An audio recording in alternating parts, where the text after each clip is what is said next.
What's up guys, NepentheZ here and welcome back to another episode of The Road to Glory. The screen is right now showing the team that I start with when I go into games and I switch that team up. We're going to talk a little bit about Torres and El Shaarawy in the very near future and how the account's going to go going forwards, because I've got some things I just kind of want to change and stuff, but I have to apologise, I've screwed up guys.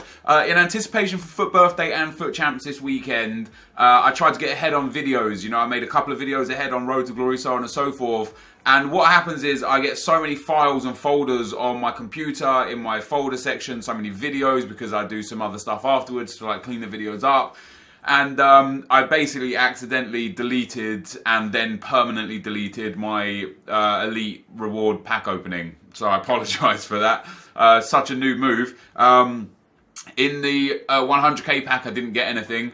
In the 3 Team of the Week pack I got Inform Peace Check, Inform Keane and Inform Subasic, and I've used all 3 of those in the SBCs. Now, Fernando Torres is unreal. He's amazing. A lot of people in the comment section were suggesting to me not to get him and to get David Luiz. I explained, I think, in the last video, I don't know if I'm going to do David Luiz because it's like 900k for an untradeable player when Seamus Coleman is almost the same. There's a slight difference in work rates. Coleman actually has better work rates, and a slight difference in height where David Luiz is a little bit taller. But in general, Seamus Coleman is just as much of a player as David Luiz is. So I don't know if I want to spend 900k on an untradeable player and take those coins away from Team of the Season, potentially. And then on that note, with El Shaarawy, I did him for quite cheap because of the players I already had in the club available. I used a couple of SBC cards, you know, I'd bought very cleverly beforehand, picking up some of those Edin Dzeko's and Barzaglis and stuff that undoubtedly rose in price. I had a feeling they would. And I kind of don't like him. It's not that he's bad, he's just not good. You know, I say quite a lot, with attacking players and with creative players, you get very much the same output from a lot of players. Now, it only cost me about 200,000 to 250,000 coins for El Shaarawy, which isn't too bad. And it's fun to have another premium SBC player, you know. But for a guy with 5-star skill moves and 4-star weak foot, very, very good stats, you would have expected a little bit more from him. And maybe I just haven't found the right position or haven't found my niche with him yet. But in general, I've not enjoyed... It's not that I've not enjoyed him. He just hasn't done anything out of this world to show me that he was worth the coins, you know? Now, for Team of the Season, I'm very, like... I'm still in this situation of, like, 2 minds. Like, I'm very happy to keep dumping money into these SBCs because I'm making so many coins. I've got some really good investments that I've made. You know, I'm having fun with the players and so on and so forth. But ultimately, I want to make sure that I can afford the best Team of the Seasons when Team of the Season comes around. Because of how many informs and upgrades a lot of players have had this year, there's going to be a lot of 95 or higher rated Team of the Season cards. Alejandro Gomez, Dries Mertens, Raja Nangolan, Gonzalo Higuain, Lewandowski. You're going to have, obviously, all the La Liga boys. You're going to have, like, your Aguero, your Romelu Lukaku, Eden Hazard, Harry Kane. Like, there's just going to be an absolute mess of really, really high-end, high-rated players for Team of the Season. And when that comes around, the last thing I want is to be sat here thinking, my God, why did I waste more coins into that SBC? Which, again, takes me to the situation with David Luiz, where for me, it's just not worth it. For me right now, I think my aim now is going to be cleaning out the club, getting rid of all consumables, all contracts, all coach, staff, managers, anything that isn't absolutely imperative to the club that I can sell or discard. I will. I'm going to start getting rid of the bronze cards, the silver cards, the gold cards, literally a full club clear out, start racking up that bank of coins again, get rid of the one-to-watch investments when I can, and don't buy them back. I do still want to invest. For example, today, I was actually looking today a little bit before the Arsenal game, the Arsenal City game that's at half-time right now as I'm recording this, and ones-to-watch Mane was like 52,000. Sorry, 62,000. And I sat there and I thought, man, I don't have many coins in the account right now. I got like 80,000 coins whilst I'm sitting here. And I thought if I sell a couple of things, or if I just buy one of them anyway, I could potentially make profit. But I would like to invest in 3 or 4. And I was like, no, let me not do it. Let me sort my club out first and then look at investments, which I still believe is the right thing. But then he scored and he went up to 95k. So I would have made like 30 to 35k on each Mane that I purchased, had I purchased any. Unfortunately, I didn't purchase any, and I missed out on potentially, 60 to 120,000 coins, which again just is a situation whereby if I'm smart from now to team of the season, I can definitely have some millions of coins. I'm in a situation with this account where I don't have much tradable items anymore. Other than Sergio Ramos and Marcelo, David De Gea, and then every other player after that is like 84 rated or lower with not much value to the club. So, I've got De Gea who's worth like 100,000 coins. I've got Marcelo who's worth like 700,000. In fact, let me have a precise look. Let me go to Footbin. Basically, we'll say for my 3 main sellable items, David De Gea is currently 100,000 coins. Marcelo Team of the Year is 730 actually. That puts me to 830,000 coins. And then Sergio Ramos is 600. So if I sold my 3 sellable items, I'd have about 1.4 million coins, which is actually a lot better than I thought.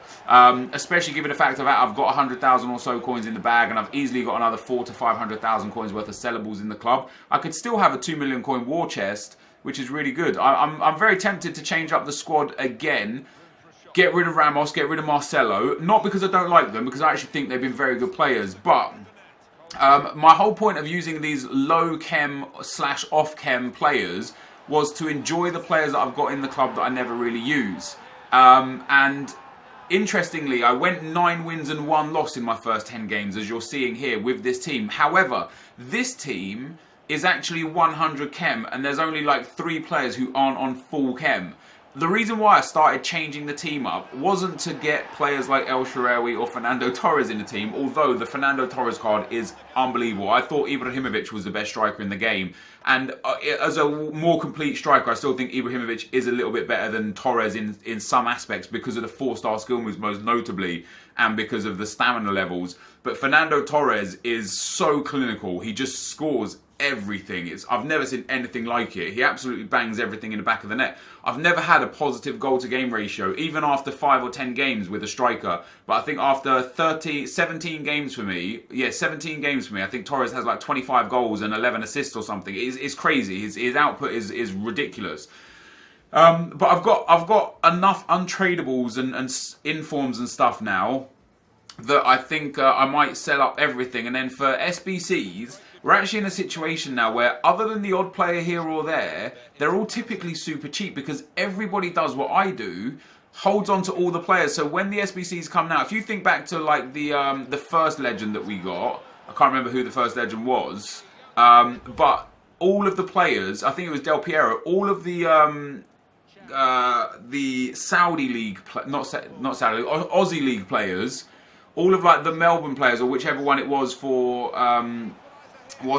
Del Piero, they were 10,000 coins insta-bin all the time for the whole month that he was there. But now, when you look to the other legends, the players are worth like 2 to 3k or 4k max, and there are alternative ways to get them. And EA are just doing much better stipulations for people to be able to actually enjoy and get the SBCs for a bit cheaper. So I don't know. I think investing in SBCs would be smart, but holding on to players just for SBCs, I don't know if I want to do it anymore. Maybe I'm interested to get rid of the players, get everything that I can out of my club, and then make sure that I actually do smart investing rather than hanging on to players.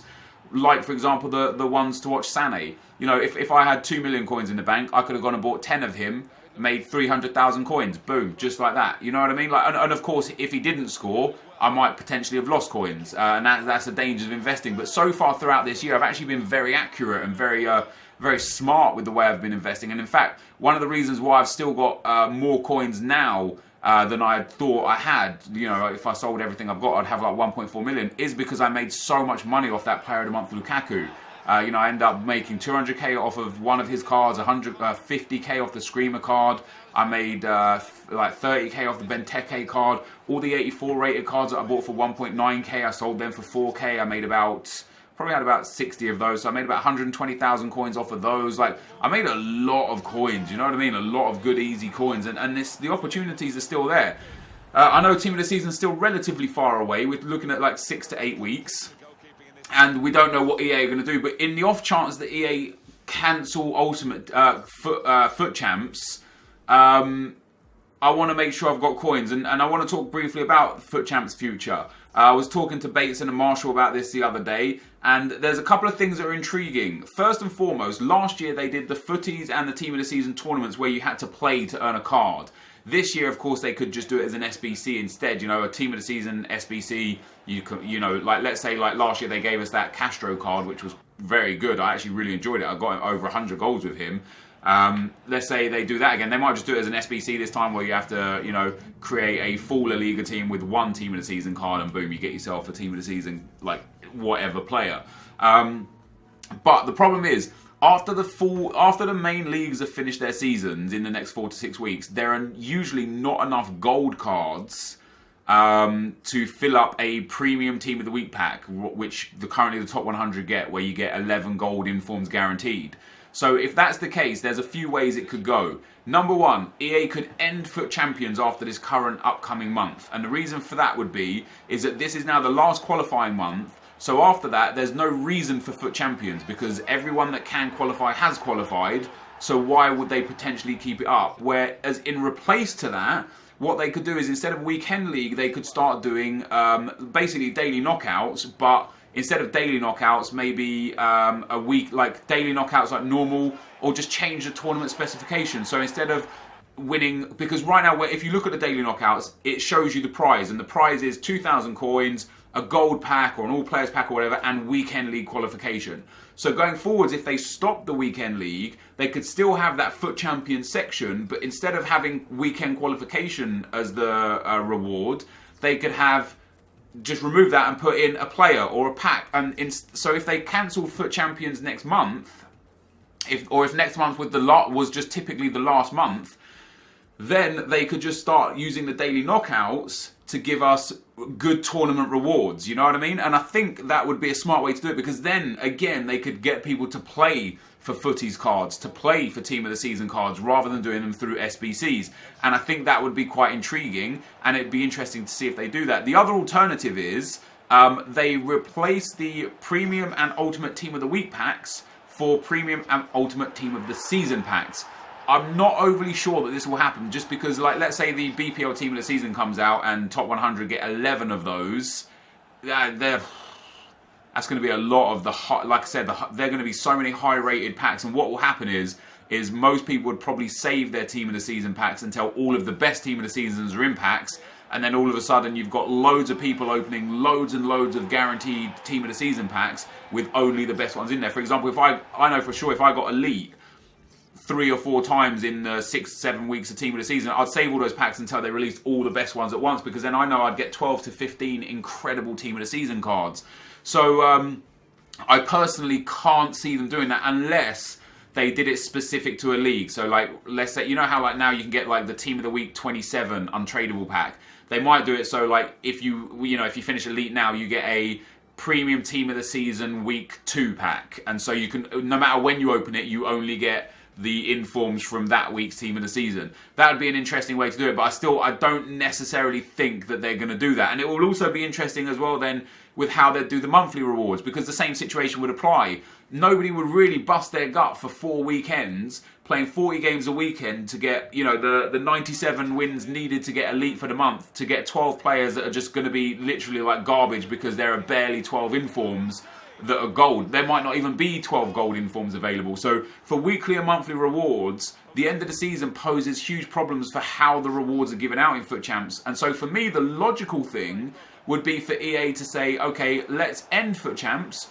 It will be back for FIFA 18, and let's use the daily knockouts to give good rewards. Because they might do a daily knockout whereby, like, Saturday and Sunday, you've got 10 attempts, you can win it one time only, and if you win it, you get a 100k pack. You know, not too different from being able to win 100k packs in FUT Champs and stuff like that. They might just start giving out like really, really good rewards, you know, which I personally think would be good. It would be a nice break from FIFA, a nice break from the pressure and stress of the Weekend League, and would offer more people who haven't been able to either qualify for the weekend league or don't have the ability to qualify for the weekend league. It would offer those dudes an opportunity to win the good, like, top tier prizes throughout team of the season and potentially get themselves some good cards.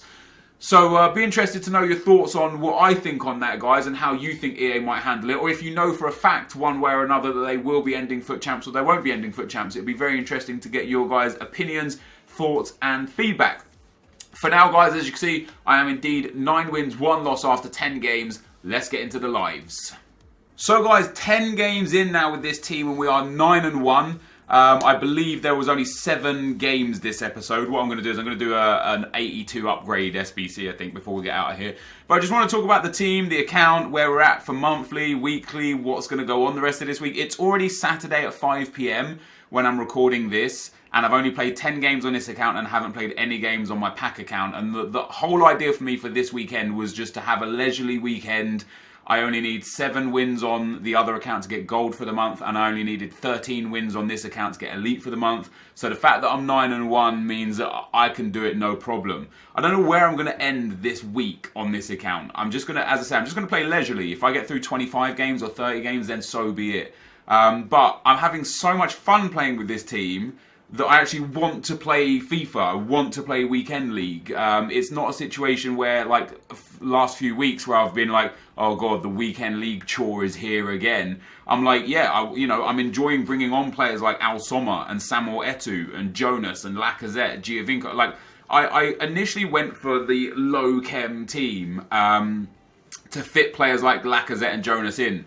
And that was before FUT Birthday came about and the El Shaarawy and Torres came. Because if El Shaarawy and Torres didn't appear, Lacazette and Jonas would be in the team. They're the 2 people that they replaced. And fortunately enough for me, as luck would have it, and in fact Lukaku also replaced Eden Hazard. But I could get Eden Hazard still in the team if I did that, and then that, and then that. And took out Chan, I could get Hazard in the team. I'd get him on 7 chemistry. Nainggolan would get 10. El Shaarawy would still get the 8 that he's been on. But then I have no centre-back because Emre Can is obviously my centre-back. So I would have to play Coleman and Bellerin in defence. I don't like Coleman as a centre-back. I did consider it, but I didn't want it. Not only that, I would then have to play Nainggolan at CDM, whereas I've been joining him as a centre-mid. And then I'd have to play either Torres, Hazard, Suarez or Lukaku as a centre mid, and I don't want to do that either. So the logical choice for me, and one of the best things about it is that Fernando Torres has actually got relatively low stamina levels. He's got like 77 stamina, I believe. So he does get subbed off in games where it's tight and I need the fresh legs. Torres gets subbed off, Hazard comes on. So, Hazard is now a super sub, a 91 rated super sub, albeit, but no less a super sub.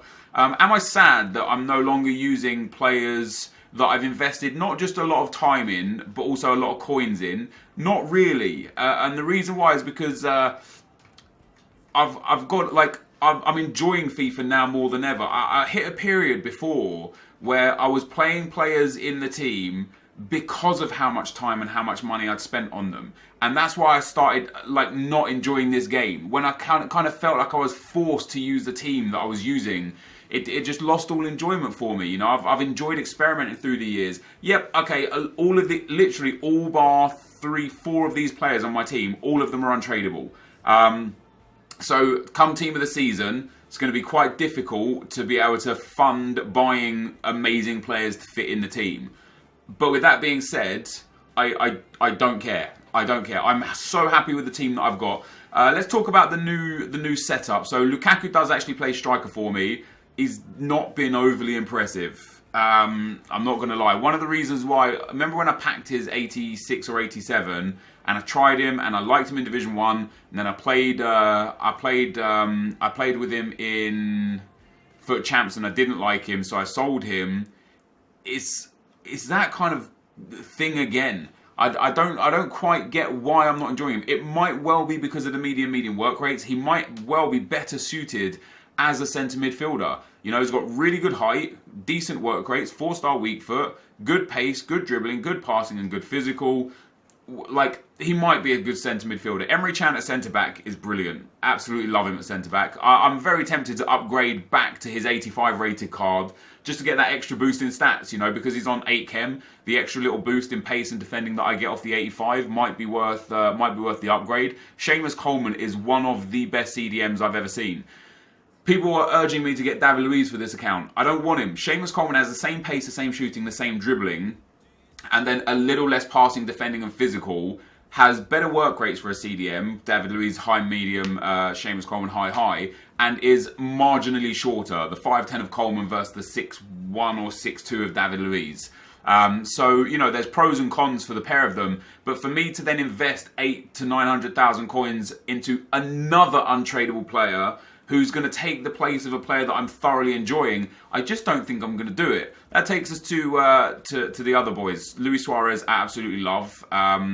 He's actually playing at left centre mid for me in the 4-1-2-1-2 because I'm struggling with El Shaarawy, so I'm trying him in different positions. Nine games, 2 goals, 1 assist. He's been very underwhelming so far. For a guy with absolutely sensational stats, I expect a lot more out of him. He's got good work rates, 4-star, 5-star, exceptional pace and dribbling, very high shooting and passing. Like, if you compare him to the Lacazette, which I love so much, he blows him up, all ends up, except for physical. So I was expecting a lot more from El Shaarawy, and I've tried him at the left centre mid in the 4-1-2-1-2 narrow, tried him at right centre mid in the 4-1-2-1-2 narrow, tried him at cam, and in the last game I put him at striker for the second half, and he just doesn't do anything for me. I'm a little bit disappointed that I invested the coins into. Obviously, I couldn't know he might have been the best thing. He might develop into something. I might just not be used to his playstyle or something. But I don't know. I've liked him so much so far. And right now, my gut instinct is I kind of wish I didn't get him, and I wish I put those coins into that FUT Birthday Nani instead, or into the SBC Etu. Sorry, the FUT Birthday Etu, because that Etu card is just on another level. I don't know if you guys have actually seen his in-game stats, but compared to his SBC card, same shooting, but 93 pace versus 76, 1 more passing, 3 more dribbling, 5 more defending, and 3 more physical. It's that pace mainly. That pace of the 90 Etu is just exceptional. Absolutely exceptional. And then the absolute man of the show is Fernando Torres. All FUT Champions games, I don't think after 9 games I've had a situation where I've had more goals than games on a player, and he's got 3 assists. So you can kind of see that I'm not force-feeding it to him. Yep, he's taken the penalties. I think he's taken 2 penalties. So without the penalties, he'd be 9, 9 and 3. But 14 goal contributions in 9 games, 9 tough games.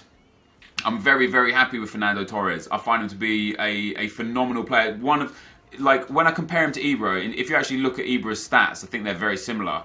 So Ibra's got 1 more shooting, 3 more passing, 6 more physical, 5 less defending, 2 less dribbling, and a lot less pace. Now, there are 2 downsides to Fernando Torres. Number 1, he doesn't have 4-star skill moves. Number 2, his stamina levels are like 77. So as I said before, he does get quite tired at the end of the game. Interestingly, though, he's got medium work rates as well. So that then makes me wonder, why am I not having much luck with Lukaku, but I am having a lot of luck with Torres when those are the guys that are starting up front for me? I don't know. I don't know what the difference is. But yeah, we're 9-1, dudes. We're 9-1 after 10 games. Can't fault that. Very happy with that. Because I had Lacazette and Jonas in the team initially before, mentally I prepared myself to get about 6 wins per 10 games. You know, I thought it would take me 20 to 22 games, maybe 25 games to get the 13 wins needed. But we're 9-1. I'm having a lot of fun, and I just need 4 wins now to get to where I want to be for the month, which is elite. And then after that, it's only really the weekly. Because of what EA have done with the way they've done monthly rewards, where Elite 3 is the same as Elite 1, there's no reason for me to push on monthly once I get to 120. So 4 more wins away from Elite. And then for the week, it just depends, do I want to have to qualify for next week? More often than not, I actually win or hold Division 1 during the week anyway, so I'll auto-qualify, no problem. And I'm only 9 wins away from Gold 3 with a long time left to play FIFA, you know. So I might go for Gold 3, and then, you know, if I'm 18-2 after 20 games, I might look at pushing into all 40 games, because I might end up getting myself an Elite 1 rank. But if I'm like 16-4 or 15-5 after 20 games, I might just look to go for gold 3 just to auto qualify and then stop at that stage. So that's where we're at now. You would have seen in the previous video, I did a whole bunch of these 82 rated upgrade packs. By the way, I actually bought 2 players. I might go and buy another one now. I bought 2 versions of Adrian Ramos for 20,000 coins each, I think.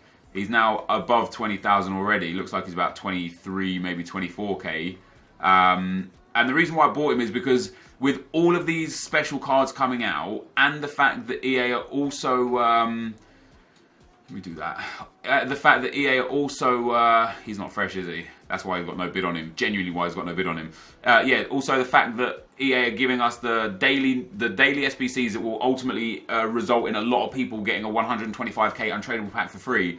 There is absolutely no way on earth that they don't require the FUT birthday special cards in an SBC in the future. There's no way they don't. They absolutely will, in my opinion.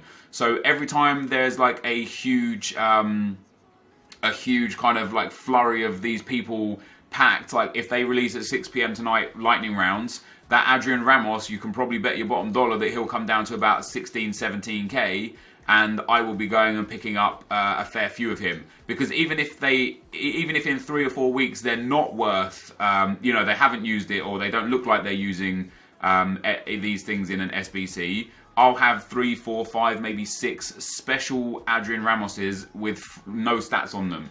And you guys know full well that they get like a little bit higher. So they're already 22k and I picked them up for 19k and 20k. So already the price hike has begun. But I started, yesterday I did, well yesterday for me, I don't know when it was on the videos for you. I did a load of the 82 plus rated guarantee packs. I saw Nick and Castro opening and they get mad players. And then I opened them and I genuinely, I got Kante in one of them. But I was getting... I've got nothing but 82s and 83s in them. I literally haven't got a single 84 or higher rated player, and I've opened about 10 of them. And I thought to myself, it cost about 6,000 coins to make one of these. I'll show you guys. We'll take a view on exactly how much it costs to make one. But I was very disappointed that you know it's cost me all these coins to make these dudes, and I'm literally getting the worst of the worst. So EA, if you could hook me up, that'd be absolutely phenomenal. I'm going to use that borrow card. I wouldn't normally use such a high rated player, but he's untradeable for me, so I don't really care. I don't think I have many left backs either. I'll use Denisov, no problem there. I'll probably just throw centre backs in for the rest of it because the centre backs are all. I've got loads of them and they're dirt cheap. I think I've got loads of them anyway because you need 7 rares, right? You need 7 rares and 4 commons, and. Are we centre backs now? Yeah, so we've got like Chester, Acere, Aziz. These dudes are all absolutely worthless. So we've got a discard price, guys. We've got 6, 12, 18, 24, 30, 36, 42, 40. Like, you're looking at like 5,500 discard, and even if you've got like just above minimum sale price for these dudes, you're probably looking at about 7,000 to 8,000 coins. So if we don't pack a player worth more than 7,000 to 8,000 coins, this once again was not worth it. And this is about, I think this is the 11th one that I've done. So it's cost me around 70 to 80,000 coins to be able to produce all of these, and I haven't got players to the tune of 70 to 80,000 coins. And I tell you what I'd prefer. I would prefer 70. Unless I get something massive out of this one here, I would have just preferred to just discard them all and have the extra 70 to 80,000 or 60 to 80,000 coins in the bag. So what do we get? It's not a walkout. What do we get? See again, little flares. I'm cursed, guys. I'm cursed. We get Bojan. I'm absolutely cursed on this account with these packs. I see everybody else get massive stuff out of this, and I just get shafted every time. But this, guys, is going to be the end of the video. If you did enjoy it, be sure to leave a like, rating, comment, and subscribe to my channel if you haven't already. But for now, guys, I'm out. Peace.